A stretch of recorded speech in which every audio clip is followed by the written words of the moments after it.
Hi guys! Welcome back to my channel. Kung bago lang kayo sa channel ko, ako nga pala si Annalyn Tapa. Welcome kayong lahat. At kung hindi pa kayo nakapag-subscribe, i-click nyo lang ang subscribe button sa baba at pakiclick nyo na rin ang bell notification para ma-notify kayo sa lahat ng mga videos na i-upload ko. Kung bago lang kayo sa channel ko guys, nag-upload ako ng mga video tips, video tutorial, nang sa ganun ay may share ko ang kaalaman ko sa kapwa ko YouTubers, lalong-lalo na sa mga new YouTubers na nagsisimula pa lang gumawa ng kanilang channel. Hey guys, kamusta na kayong lahat? Sa video na ito, i-share ko sa inyo kung paano ba gumawa ng YouTube thumbnail at i-share ko na rin sa inyo kung paano ito ilagay sa inyong mga videos. At ang gamit natin dito guys is InShot. So sa hindi pa nakakaalam ng InShot, napakaganda ng apps na ito guys. Free lang siya. At ito yung pinakaunang apps na gamit ko since na nag-start ako ng vlog. So, kapag wala pa kayong background guys ng inyong mga, para sa inyong mga YouTube thumbnail, punta lang kayo sa Chrome. Then, i-search nyo lang dito ang background for YouTube thumbnail. So, napakaraming lalabas dyan. So, pili lang kayo dyan kung ano yung bet nyo. I-download nyo lang guys. Halimbawa ito. So, sa akin na-download ko na to kanina. Long press nyo din, download image. Then, automatic na yan na mada-download sa inyong mga gallery. Then, pag na-install nyo na ang InShot, i-install nyo na guys sa inyong mga mobile. Pwede siya sa Android, pwede siya sa iPhone. Ang gamit ko always is Android. Then,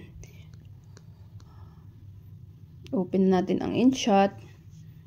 So, ito yung lalabas. So, may lalabas dyan na, Pro. So, i-set nyo lang dyan, guys. Kasi, piliin na natin yung libre. Then, click nyo ang video. Mapupunta tayo sa ating gallery.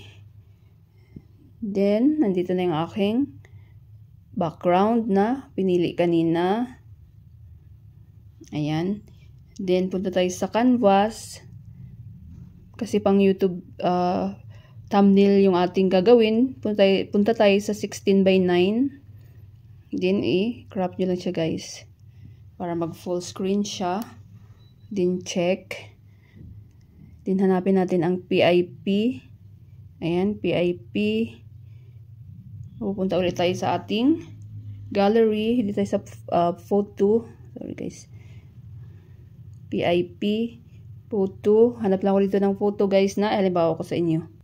So, ito yung napili ko guys. Click ko lang yan. Ayan. So, dito na tayo ulit sa loob ng InShot. Then, hanapin natin ang cutout. Tanggalin natin ang background. Cutout. Then, sa baba, cutout. Ayan. Nawala na yung background. Then, i-check nyo lang. Then, saan nyo ba pwede gusto i-pwesto yung inyong photo? Dito ba sa gitna? Pwede siya palakihan. Pwede siya sa gilid, dito sa gilid.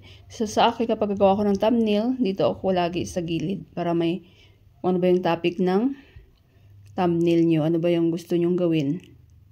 Yan. Diba? Then, kung gusto nyo siya, guys, palinawin pa yung inyong video, ay inyong photo, hanapin natin ang, pwede siyang i-filter. Back tayo. Ayan. Filter. So, halimbawa ito, bright. Anong gusto nyo? Malinaw. Malinaw pa yung mukha nyo. Pwede nyo naman siyang adjust. Hindi masyadong maliwanag. Ayan. Check nyo lang kapag okay na kayo.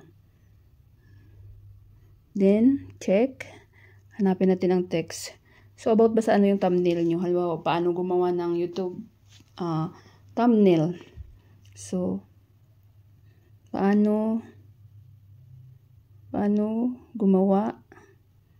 Pwede nyo siyang palitan yung text kung ano yung gusto nyo guys. May mapagpilian din dito. Lobster. Yan. Blackout. Robo 2. So, sa akin, mas okay. Mas gusto ko itong blackout. Yan. Din ang kulay. Mayroon ding mapagpilian dyan. Mayroong white. Red, hindi masyadong malinaw. Blue. Green. Ayan. So, papiliin ko is blue. Ayan.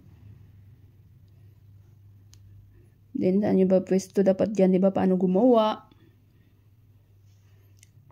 Pwede nyo rin siya lagyan ng border. Depende sa inyo guys. Shadow, glue. Sa akin, okay na ako dyan. Then, i-check nyo lang paano gumawa ng halimbawa, ang nang iba yung kulay ng nang. Explore lang kayo guys. Pwedeng lavender. Paano gumawa ng YouTube thumbnail. YouTube thumbnail. Ibahin naman natin yung kulay ng YouTube thumbnail. Halimbawa, green. Ayan. Then, check. Pag okay na kayo dyan, guys.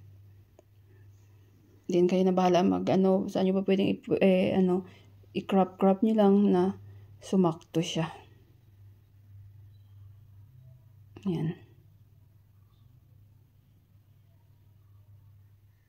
So, napakahalaga ng thumbnail sa ating mga video para maging attractive siya.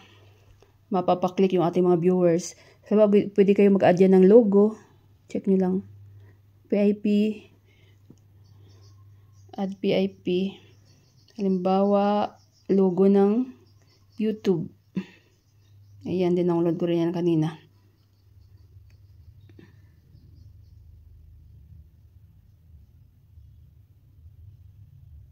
Yan, di ba? Then, logo ng InShot para alam ng mga viewers nyo na InShot yung gamit nyo. So, sa Google ko rin to, din-download guys. Yan, balitan nyo lang. Yan. Diba? Move natin yung kayo na bahala guys magpaganda ng yung mga thumbnail. Move natin to konti.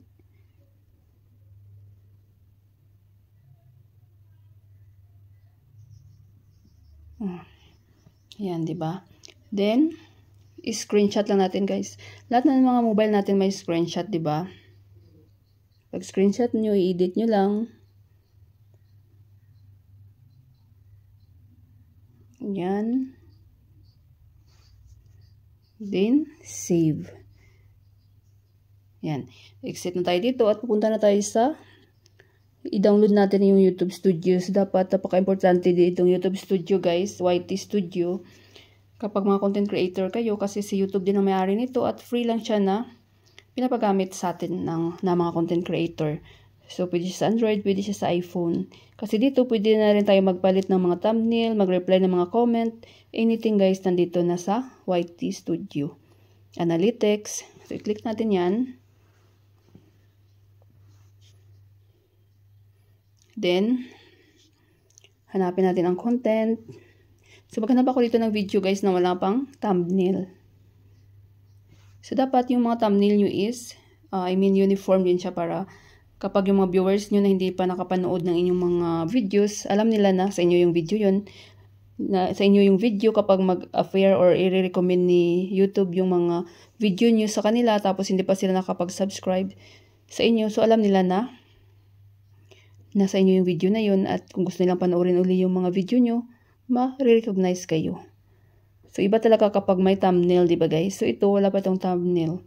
Kasi kapag hindi natin lagyan ng thumbnail yung ating mga videos, si YouTube mismo mag-screenshot ng mga video natin at yun ang magiging thumbnail natin. So, i-click lang natin yan, ang video na walang thumbnail. Nakita niyo itong pencil. Click nyo. Then, click nyo uli itong pencil. Then, custom thumbnail. So, hanapin natin yung ating nagawa sa InShot. So, ayan na. Diba? Then, done nyo guys. Ayan. So, may YouTube thumbnail na tayo. Then, i-save nyo lang. So, sa akin guys, hindi ko to siya isi-save dahil iba naman tong aking content. Diba? Ang content ko na ito is paano ayusin ang mga videos na nakabaliktad. So, hindi tugma dito sa ginawa nating thumbnail. Kasi dapat yung thumbnail natin, kung ano yung content natin, yun din ang thumbnail natin, di ba? Then kapag i-save nyo na lang yan. So kapag meron kayo guys mga question, suggestion, request, comment lang kayo sa baba at mababasa ko yan. Gawa natin ng tutorial.